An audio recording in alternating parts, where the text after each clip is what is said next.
Hey guys, and welcome back to Mad About Skin. Wow, have we got a lot to talk about in today's video. So much has happened in the last couple of days in the skincare market that I thought instead of doing separate videos, I'd throw it all together as like a skincare bulletin update. We have got a lot to get through, from new launches from Purito, their sunscreen is finally out, and I've got some thoughts and feelings on that. We've got a new launch from my favourite brand, possibly of all time, Geek and Gorgeous. We've got some new influencer skincare, courtesy of NikkiTutorials, also known as NikkiTutorias, and she's launched her new skincare line. Is it something we should be excited about? We'll take a little bit of a deep dive and have a look at the products themselves.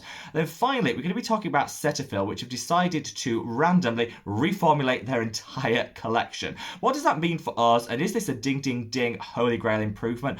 Or does it mean that we should probably be avoiding these products from now on? So sit back, relax, and let's talk everything that's happening in skincare. Now, like I said, I've got quite a lot to go through in this video, but I'd love to know your thoughts and feelings on this style of video. Do you prefer more in-depth standalone videos, or do you like things done in this sort of bulletin format? Sound off in the comments section below, and while you're down there, don't forget to give this video a big thumbs up and a like, because honestly, it took a lot of pulling together and it helps me and the channel out so much, and I would love you forever.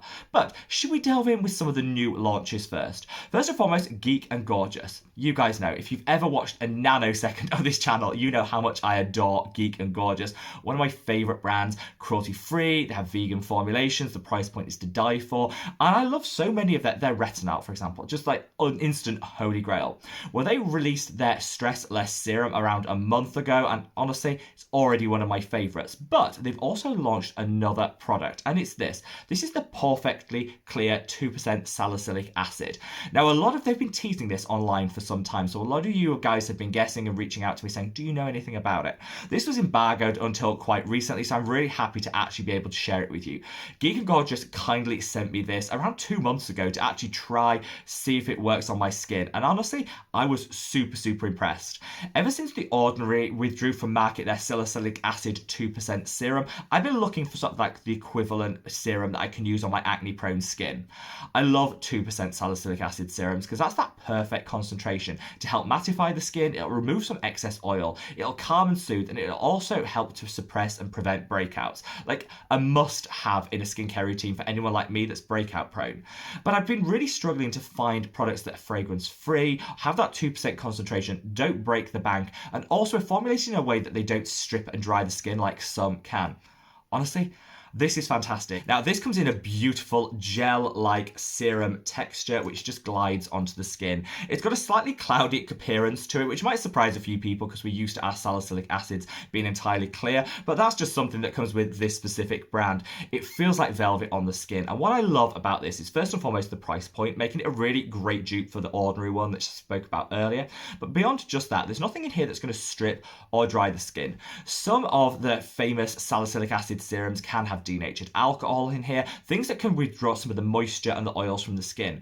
We want to treat our acne, we don't want to strip the skin, because always remember, dehydrated skin takes longer to heal, is more likely to hyperpigment, leaving behind acne scars and marks. Nobody wants that in their life. So this is a really nice, gentle treatment. I use it all over the skin because I'm pretty acne prone across the whole face, but if you have certain areas you want to target, you could use this as a targeted spot treatment, and I'd say it's definitely as efficacious as the Ordinary serum, which was just about everyone's holy grail. So definitely worth a purchase, and I'm going to give it a 9 out of 10. Ding ding ding, almost there on the holy grail. I absolutely adore it.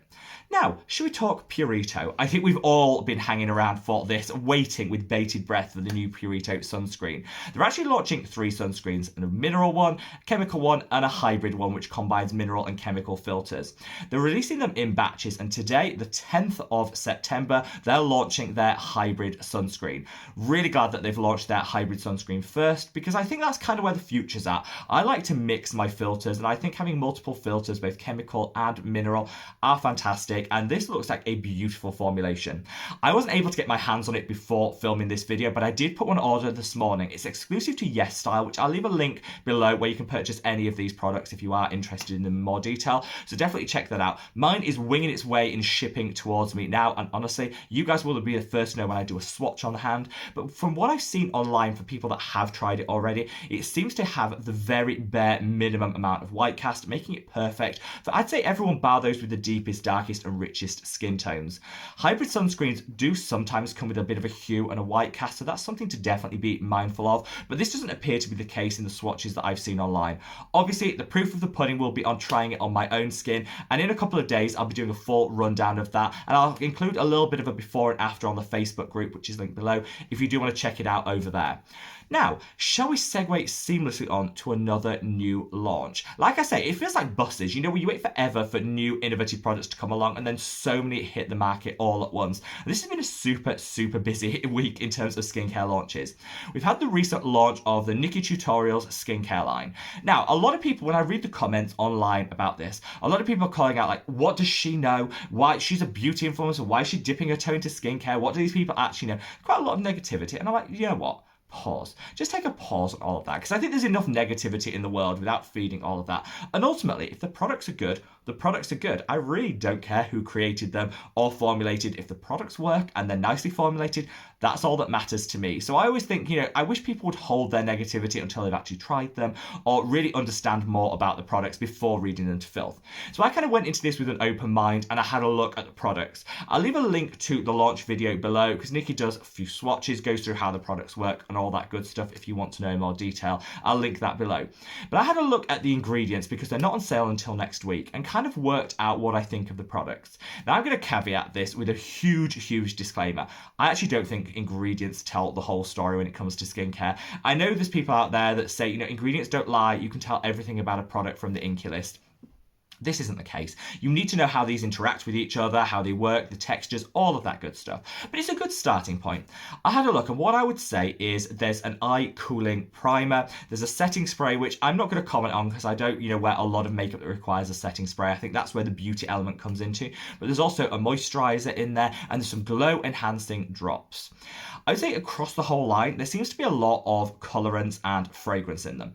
Am I anti-colorant and fragrance in my skincare? Absolutely not. But I do try to minimize it overall, because I think we can overload the skin, particularly with colorants, which, let's be honest, don't add a whole lot. I like the sensorial that you can get from artificial fragrance, but I think colorant, you know, okay, it looks good in the pipette, looks good when you apply it to your hand, but beyond that, are we getting much from it? So I will call that out. If you're sensitive to fragrance or colorants or want to avoid them, this won't be the line for you. Other than that, I think it's reasonably well formulated. I'd say it's on the more simplistic side in terms of the formulations and the number of actives in them. The glow serum, for example, has some really nice humectants, which could work really well. It also has a number of actives which could, over a period of time, enhance the glow of our skin. Not a bad product, but I don't think you're going to get that instant fix that you might get from, say, the C Glow Serum, Vitamin C Serum by Geek and Gorgeous, which can work in a couple of days to bring back that vibrancy. This, I'd say, is a more of a long-term investment. The price point's actually not that bad. I love the packaging. I think it looks fantastic. It's eye-catching. It's different. It's definitely not what standard things that you see on the market, so I really like that. I'd say when it comes to the eye primer, again, it's okay. I think it would work as a primer. Whether it's going to have a meaningful skincare impact on the under eye area, I think the jury's out. We'll need to try that before we judge that, because that's definitely something I will be doing in the next couple of months. And then when it comes to the moisturizer, again, I like the formulation. Lots of really nice humectants, using glycerin, which I think is a really undervalued ingredient in skincare to bring back that moisture and lock it all in. I really like that, and I think it could be quite good. I want to just caveat through all of this. All of the products seem to contain mica. Now, mica gives it that little bit of shimmer, so it kind of cheats that look. You see it in highlighters, and I know Nikki's all about that glow. And in skincare, mica can add a really nice look to the skin. I want to give a little bit more investigation towards this, because there are huge problems in the mica industry, particularly with where it is harvested. I say harvested, mined, where it's often done using child labour, and there's a whole host of things. You can check out some videos here on YouTube and some blogs surrounding this, around the mica industry. So I do just want to be a little bit cautious with that. Look at how it's been sourced and make sure that I'm happy with all of that before I make a purchase. But providing that's all okay, I actually will be giving these products a try. I actually really love Nikki. I love her tutorials. I love her videos. So I'll definitely give this a try, and I'll let you guys know what you think. But sound off in the comment section below if you've got any thoughts and feelings at this point. Now, shall we talk the Cetaphil Reformulation? Now, I get a little bit confused between Cetaphil, CeraVe. I know they're very different brands. It's just because I don't use them in my day-to-day skincare routine. I kind of class them all in that white packaged dermatological kind of esque skincare market, which, you know, so many of you guys adore for CeraVe and Cetaphil, so I'm not going to read them to filth, even though they're not my personal preference when it comes to my skincare routine. However, they seem to again have blurred the lines in terms of the similarity between the two products, because CeraVe did, let's be honest, less than well-received reformulation of their whole product line around 3 months ago, and now Cetaphil have done exactly the same. Cetaphil always seems to be a few steps, a few months behind CeraVe in terms of what they deliver. I don't know if that's deliberate or if that's just really bad timing on their part, but they've now done an entire reformulation of their skincare catalogue. Primarily, they've used this as a way of removing parabens. So, parabens, it's one of those things that people like to talk about in the skincare community. They're used as a preservative, and I don't care what any natural, clean beauty aficionados say, you need preservatives in your skincare. If you don't, then they can actually be harmful to the skin. It can grow bacteria, mold, it could just become less efficacious, split, and just be not a nice experience in terms of using products that are preservative free. Unless you're literally manufacturing them a couple of days before and then using them, you need those preservatives to make sure they ship well and to make sure that they apply to your skin the way that the brand intended. Parabens have been used for decades safely as a preservative, but I do know there's lots of concern out there about how, when they're absorbed into the body, how they interact and if they can do any damage or amend our hormone system. When it comes to parabens, I do understand there are some worries around that, and I would say for people to do their own research and to look into it and do what's right for them, for their bodies, because ultimately you are the person in control of your own body and should make those decisions.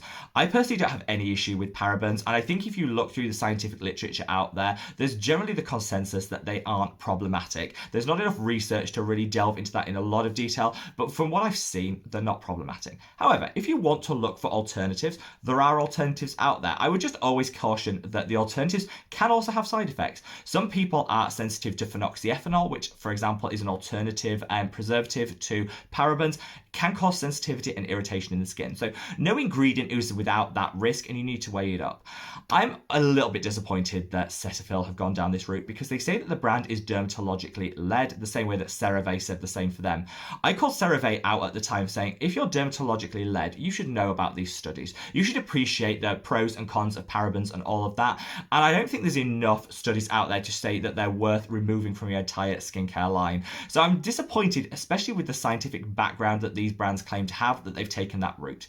However, if you want to limit the amount of parabens in your routine, this could be a really great step forward for you. So I think, again, the jury's out on that. They've also reformulated their cleansers to remove SLS, which is one of the most stripping and drying surfactants out there, and replace it with more gentle cleansing agents.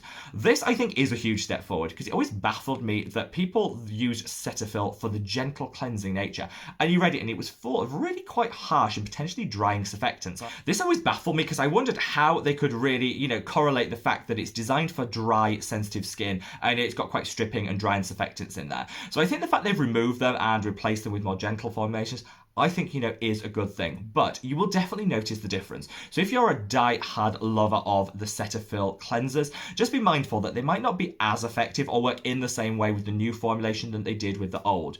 They've also tweaked some of the ingredients, mixed them around a little bit, and updated the formulation.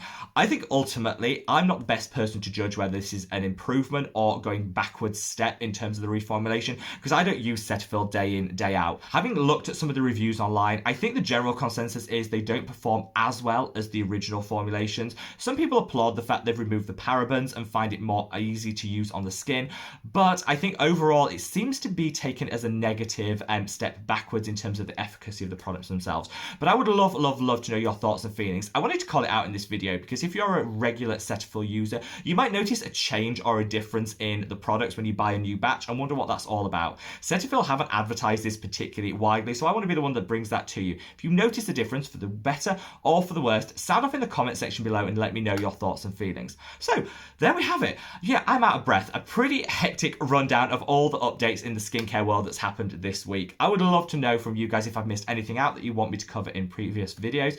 And let me know as well, do you like this style of more bulletin download video, or do you want more in-depth looks? Sound off in the comment section below, and wherever you are in the world, guys, stay safe, stay well, and love your skin. Take care. Bye.